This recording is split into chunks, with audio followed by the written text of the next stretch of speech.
Perempuan ini Masya Allah bun, kalau kita ngejalani fitrah kita dengan baik, kita bikinin kopi suami, pahalanya udah banyak tuh. Megang tangan suami pahalanya banyak. Tapi beda kalau bikin kopi sambil ngomel-ngomel, itu beda. Kita nyusui, kita ngerawat anak, kita bersihin rumah, kalau semuanya kita lakukan dengan hati yang tenang, lapang, ridho, ikhlas, kita lakukan dengan kondisi hati yang ikhlas untuk Allah, maka semuanya bernilai ibadah. Itu luar biasa. Itu luar biasa banget perempuan. Dan Masya Allah, Allah kasih privilege lagi.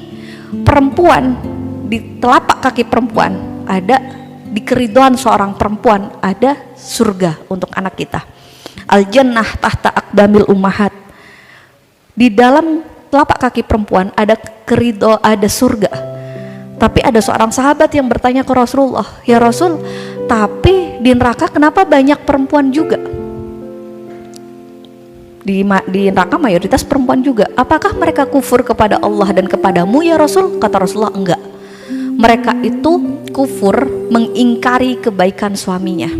Karena perempuan tuh Masya Allah, kalau udah kesel, suka lupa kebaikan orang. Benar? Suami selama ini berikhtiar bertanggung jawab. Begitu lupa hari ulang tahun, kita langsung bilang, kamu emang tidak pernah perhatian mas. Begitu doang. Suami selama ini sudah sabar, kita ngomel, hectic morning, pagi-pagi rame, tangtong, beliau diem. Begitu beliau bilang, udah bisa nggak usah marah-marah, langsung bilang, kamu tuh emang nggak pernah ngertiin aku. Itu dianggap sebagian dari kufur nikmat kita kepada pasangan. Karena kalau kita sudah menikah, ridho suami itu juga menjadi prioritas untuk kita, kawan-kawan. Dan itulah perempuan dengan dinamikanya. Dan Masya Allah, Allah kasih juga privilege, keistimewaan. Perempuan lisannya itu nggak kaleng-kaleng bun. Kalau dia berucap, makbul, ijabah. Doanya seorang ibu buat anak langsung diaminkan. Makanya kalau kita ngomong yang baik-baik, jangan bilang, ya Allah anakku kok nakal banget, kok susah banget dikasih tahu. Belum lagi kalau bilang bahasa, anaknya siapa ini. Banyak kadang bahasa-bahasa kita yang pengen anak kita solih, tapi ucapan kita tidak menunjukkan bahwa kita pengen anak kita solih. Anak kok susah banget diaturnya, anak kok bangkang. Jadi wajar kalau akhirnya dia semakin bangkang. Dan banyak orang, seorang anak, saya kebetulan kan bergerak di dunia healing ya, punya banyak banget klien yang tumbuh dengan nilai buruk karena seringkali sama ibunya dibilang hal-hal yang tidak baik. Jadi ketika awal kecil sering dibilang, emang anak tuh susah berhasilnya. Dan sampai gede dia ngerasa bahwa kenapa saya susah berhasil. Waktu kecil dibilang, emang gagal terus kamu tuh, gak bakat kamu begini. Emang kamu tuh anak durhaka, emang kamu tuh anak yang sial, dan lain sebagainya. Dan seorang anak akhirnya tumbuh dari situ. Masya Allah kawan-kawan, anak kita kalau orang lain yang ngomong gak bakal terlalu sakit banget. Tapi kalau ibunya yang ngomong, dia akan kenang sampai dia dewasa. Dan faktanya banyak banget kita seorang ibu yang udah jadi ibu, tapi ternyata kita masih bawa luka di masa lalu. Benar? Dulu saya sering dipukul semisal, maka saat sekarang menjadi ibu, ternyata saya gampang mukul. Dulu saya sering dimarahin, dibentak, ternyata jadi ibu saya gampang banget marah-marah untuk hal kecil dan hal sepele. Pertanyaannya, bagaimana Indonesia akan maju, Indonesia akan merdeka, Indonesia akan punya kualitas baik kalau ternyata pendidikan kita di dalam rumah masih kondisinya seperti ini? Ini PR kita kawan-kawan, apalagi PR penggerak ya, teman-teman di PKK nanti di kecamatan, di desa-desa, ayo gerak bareng, kita edukasi sebanyak mungkin bahwa kalau pengen punya anak yang berkualitas itu mulainya dari dalam rumah. Tapi seorang ibu gak akan bisa mendidik anak berkualitas kalau ibunya sendiri masih banyak luka. Dan perempuan dengan dinamikanya, salah satunya, perempuan kalau gak suka belajar, maka dia akan disibukkan dengan perasaannya. Bun, belajar itu bukan hanya tentang kita sekolah lagi S1, S2, S3, bukan.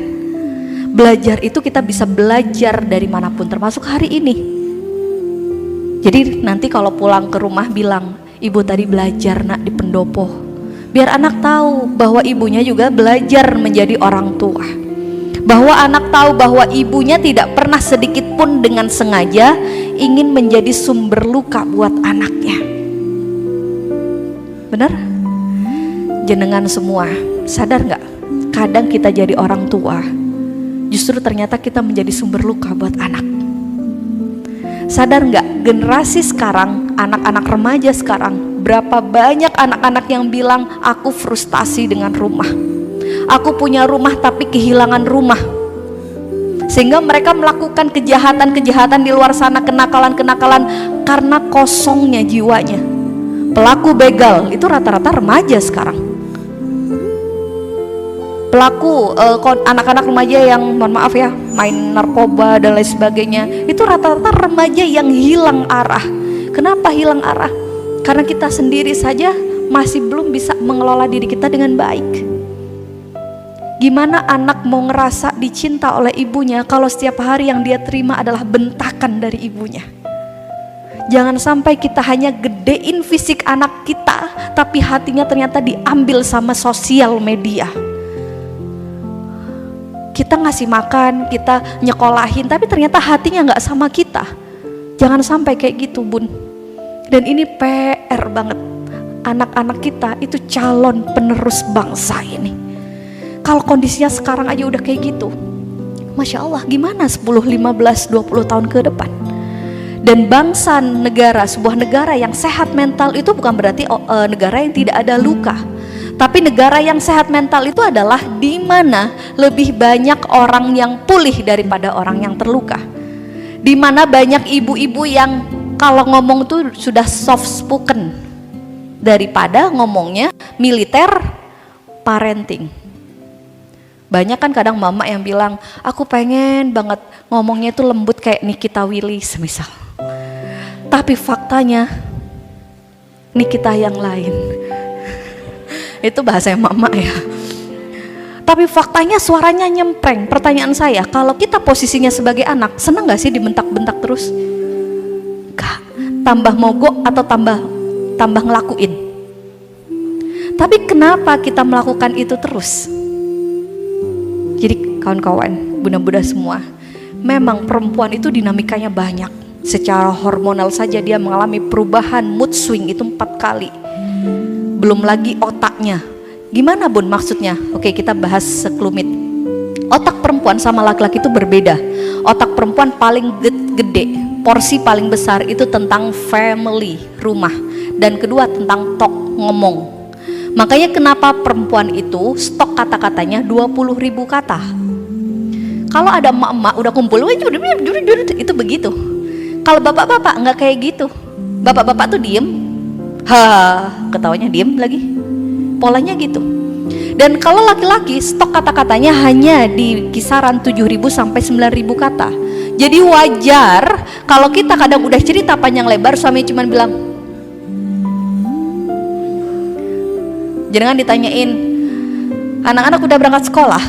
Pertanyaan suami. Jawabannya, kita mama, udah tahu nggak tadi ya macet di jalan kayak gini-gini, tadi ada kecelakaan, ada kayak gini, ada kayak gini. Tahu nggak sekarang harga cabai naik? Kita bisa kemana-mana, bener? Sedangkan kalau kita curhat panjang lebar, suami cuma bilang, oh ya. Nah itu pahami dulu bahwa stok kata-kata suami hanya 7.000. Kalau suaminya jadi marketing, suaminya jadi pejabat, sudah banyak sosialisasi sampai rumah lemes. Jadi kalau bilang, Pak ngomong Pak, apa yang mau diomongin? Udah habis stok kata-katanya Bun. Oke, itu.